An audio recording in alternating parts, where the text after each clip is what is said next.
जो आपका अप्रोच होना चाहिए वो वेरी टारगेट ओरिएंटेड। इस नहीं कि जस्ट पढ़ने का शौक है या ये है कि चलो आईएएस का एग्जाम है, सिविल सर्विस एग्जामिनेशन है तो बहुत कुछ पढ़ना है तो हम बहुत सारा पढ़ लेते हैं तो हमारा तो हो ही जाएगा। नो, आपके पास एक गोल है।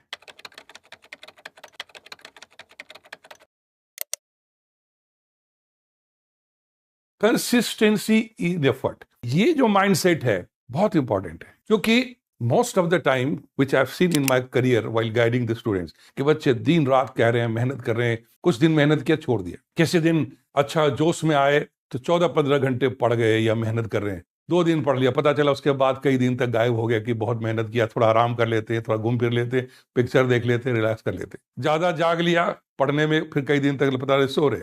ये कभी भी किसी भी फील्ड में इंसान को सही नहीं बना सकता, क्योंकि यदि आपके पास 24 आवर्स हैं तो सबके पास वही हैं। अब जो काम आज हम करेंगे और या छोड़ देंगे वो कल के लिए नहीं जा सकता, वो आज ही फिनिश करना पड़ेगा। उसके लिए एक सिस्टम चाहिए, इसलिए एक निरंतरता चाहिए जिसको कहते हैं consistency in your effort. Simply making hard work one day and then getting off completely other day and then going zigzag another day, that will not help you. जितनी कैपेसिटी है आपको अपनी कंसिस्टेंसी क्रिएट करनी पड़ेगी।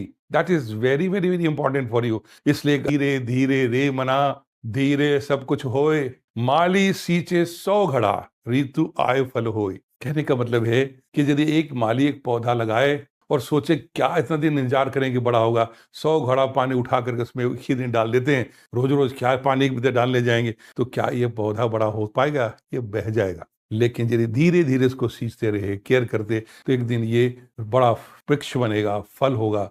तो समझने वाली बात है कि अपने जीवन में जो भी आप डिसीजन लेते हैं कंसिस्टेंटली इसको नर्चर करना, इरिगेट करना, टाइम प्लान, क्योंकि एक सर्टेन टाइम तो आपको चाहिए ही चाहिए किसी चीज को सींचने में। It is said that Rome was never built in a day.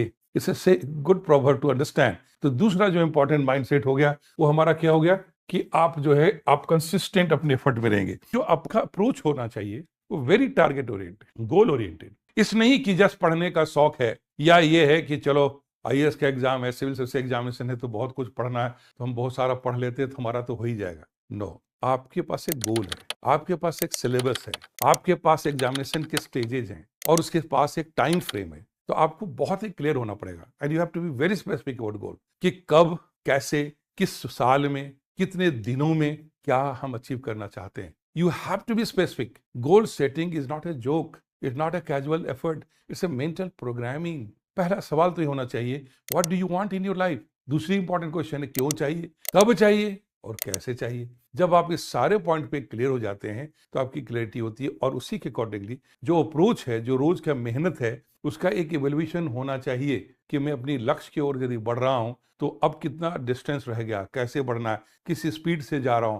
किसी की स्पीड ज्यादा, किसी कम हो सकती है, लेकिन आपकी नजर यदि गोल की ओर है, आपका जीपीएस सेट है कि वहीं पहुंचना है, तो कोई देर कोई सवेर पहुंचेगा, लेकिन पहुंचेगा जरूर। लेकिन यदि आपकी क्लियरिटी नहीं है गोल के बारे में तो you can be randomly trying your weight, beating around the Bush, बहुत मेहनत करेंगे लेकिन वो किसी काम में नहीं आएगा। तो जो ये आपके करियर में सिविल सर्विसेज भी इंपॉर्टेंट है और ये आपके लिए सक्सेस के लिए भी इंपॉर्टेंट है। तो गोल ओरिएंटेड अप्रोच हमेशा अभी से लेकर के जब आप करियर में होंगे तब भी आपको ही सोचना है। एडेप्टेबिलिटी एंड फ्लेक्सिबिलिटी, ये बहुत बड़ी क्वालिटी है। आप कोई चीज बनाते हैं, परिस्थितियां चेंज हो जाती है, गोल बनाया, सिचुएशन हुआ और लेकिन आपके हिसाब से जो सर्कमस्टांसेज हैं नहीं बन पाई, तो आपको वहां इमीडिएटली एडेप्टेबल होना है, फ्लेक्सिबल होना है। यही आपके करियर में भी आपकी रिक्वायरमेंट है। आप रिजिड होंगे तो आप हमेशा परेशान रहेंगे, स्ट्रेन में रहेंगे। वो आपको सर्विस में भी बहुत ही एडेप्टेबिलिटी अडॉप्ट करना है कि सिचुएशन के हिसाब से एडजस्ट करना है, अपनी इंटीग्रिटी मेंटेन करते हुए,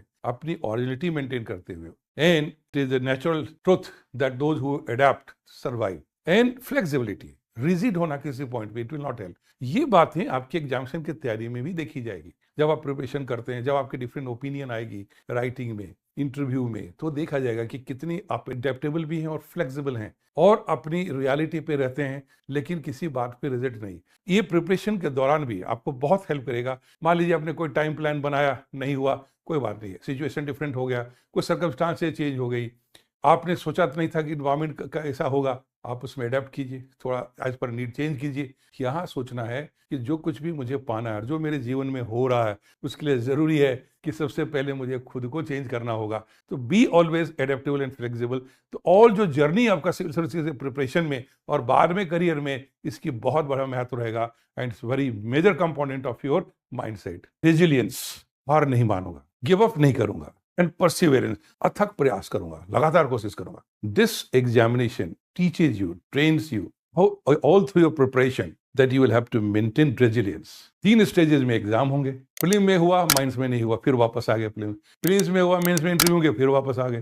कई साल नहीं भी हुआ। लेकिन more than that what is important is कि जब आप कोई प्लान बनाते हैं, पढ़ते हैं, लग रहा है कि नहीं हो रहा है, फिर आप ट्राई करते हैं और कोशिश करते हैं, आंसर राइटिंग कर रहे हैं, ठीक नहीं हो रहा है, फिर से ट्राई करते हैं। Practice practice practice makes you perfect. जितने भी बड़े क्रिकेटर हुए हैं, आर्टिस्ट हुए हैं, या कोई भी फील्ड में कोई भी महान काम किया है, तो एक दिन की उपज नहीं है, वो प्रैक्टिस की चीज है, अभ्यास है। उसको हमेशा इंपॉर्टेंस दीजिए। इसलिए नहीं हार मानना और आगे बढ़ते जाना इंपॉर्टेंट है। ये आपको चुनौतियां आएंगी, लेकिन जब आपकी ये ताकत होगी, जब भावना होगी कि मैं आगे बढ़कर मानूंगा, तो आप बढ़ेंगे और आगे आप निकलते चले जाएंगे। इसलिए रेजिलियंस एंड परसिवेरेंस, अथक प्रयास, कोशिश करते जाना है। कहीं थक गए, थोड़ा सुस्ताना है, आराम करें, फिर आगे निकलना। तो ये क्वालिटी अभी ही एग्जाम के दौरान में नहीं, ये तो बहुत बड़ा टेस्ट तो होगा एग्जाम के प्रिपरेशन में, पर जब आप सर्विस में जाएंगे तो और बड़ा टेस्ट होगा, क्योंकि वही बड़ी बड़ी चुनौतियां आएंगी और आपको